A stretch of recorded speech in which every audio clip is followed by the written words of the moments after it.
This audio is to help you address obstacles to your happiness. Many of the obstacles to happiness that people experience are due to how people think about happiness and what creates happiness. By understanding happiness and your thinking about it, you will be better able to create the conditions for happiness. It is important first to recognize what happiness is not.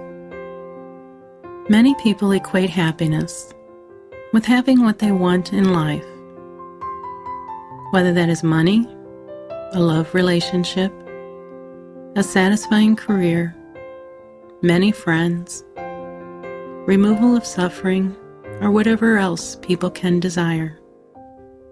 But happiness doesn't come from having what you want. If it did, there would probably be few happy people, because life doesn't conform to expectations. Demanding life be what you want is likely to make you less happy. This includes demanding that you should have a happy life. Such a demand will lead to unhappiness because nothing can ever measure up to that demand. However, when you let go of demands, you can develop the conditions for happiness. The first step to developing the conditions for happiness is to let go of the need to be happy.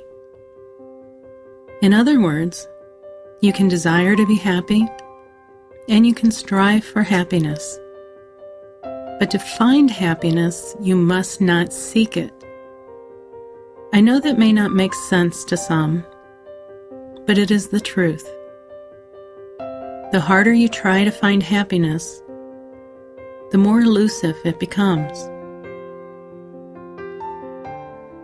As Nathaniel Hawthorne said, happiness is a butterfly, which when pursued is always just beyond your grasp, but which, if you will sit down quietly, may alight upon you. So the key to happiness is to learn how to develop the conditions so that happiness can find you instead of pursuing it. It may be difficult to believe that you don't need to be happy. But the more that you believe that you can be okay, even if you aren't happy, the less demand you are placing on life. Now, this doesn't mean you don't care about anything. You can still strive towards meaningful goals, but you don't pursue those goals with the purpose of achieving happiness. Instead, you are developing a mindful attitude of living. Developing a mindful approach towards life allows you to fully experience and appreciate all that life offers, not just what you want it to be. A mindful approach means focusing on the present instead of waiting for a future that may never come, or dwelling on the past. With a mindful approach to life, you're less likely to miss the opportunities that life has in store for you. Sometimes people become so focused on their demands for life that they don't see what life can truly be. Don't let this happen to you. Let yourself be present to experience life rather than try to force life into some image you have created. You may be surprised at what life can show you. Happiness is a choice. It is a choice that you make every day. But it is a choice about how you will live your life. It is not just about being in a positive mood. It is about choosing your attitude towards life so that you can focus on what truly creates contentment and satisfaction. Demand does not create these feelings. Some people are afraid to let go of demand because they believe these demands drive them to achieve, and without them they will do nothing. However, the reality is that truly happy people achieve much. What they achieve may not always be tangible to others. What people do to create the conditions of happiness and what they achieve is unique to each person. Happy people usually have a sense of purpose. They focus on something that provides meaning to them. Often, although not always, the sense of purpose provides service to others as well. The more you focus your life on creating meaning for yourself, on pursuing your passion, on your sense of purpose, the more you create the conditions for happiness. Recognize, too, that even painful experiences of life can present you with opportunities if you can allow yourself to fully experience and learn from them. Happiness means that you have the full range of your emotions, not just positive ones. Emotions are part of the information we obtain from the world around us. If we don't experience and listen to our emotions, we are approaching life with limited information.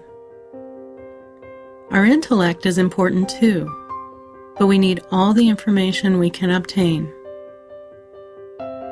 Therefore, don't avoid or diminish your emotions just because they might not feel good.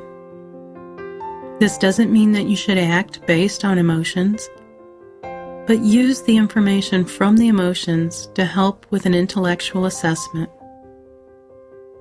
If you learn to fully pay attention to this information from your emotions, you will make better decisions and create the conditions for happiness in your life. Because happy people use emotions with a purpose. They don't avoid them because they are uncomfortable, but they also don't dwell on them needlessly. So learn to use your emotions purposefully. If you are angry, recognizing your anger and the cause helps you to develop a solution to the problem. If you are sad, allowing yourself to grieve helps you find resolution.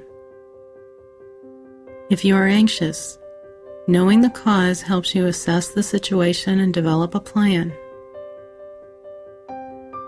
Happy people are problem solvers.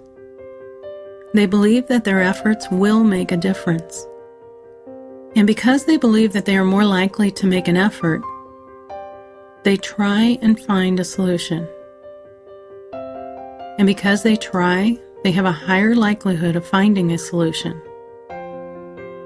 So although they have the same life circumstances and random negative events as others, they create more positive experiences in their lives because of this attitude.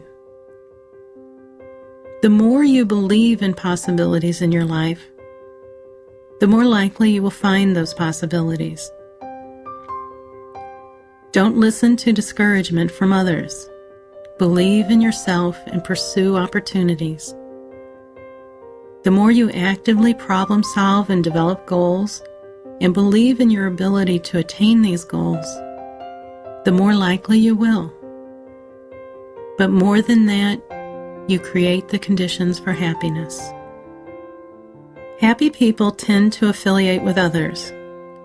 Generally, they are trusting of others, but because they have access to their emotions, they can evaluate when to give trust. They don't focus on what others can do for them, but they focus on what they can do for others. A happy person wants others to be happy too. They have compassion for others and are able to recognize that people don't have to be perfect to have value, that each person, no matter the flaws, has value. Focus on developing an attitude of loving kindness and compassion towards others. Such an attitude reaps immense rewards. The more you focus on creating happiness for others, the more you receive in return. However, you can't give to others just to get the rewards. Giving needs to be without any expectation in return. As I said earlier, any demand, expectation, is only likely to lead to disappointment and unhappiness. Happiness is not competitive, although a happy person may compete. When a happy person competes, they want their competitors to be at their best. They see competition as a way for everyone to become better, not as a way of feeling superior to someone else. In fact, they take failure in stride as a way to learn, not as something to feel bad about. They enjoy competing against people who are better than them because of this opportunity to learn. Focus on being the best at whatever you do, but don't focus on outcome. Evaluate yourself based on how you strive, not on what you achieve. Outcome is momentary. It may be nice to experience that joy of success, but it will not provide happiness. Focusing on the process of striving, of trying, leads to longer-lasting contentment and satisfaction.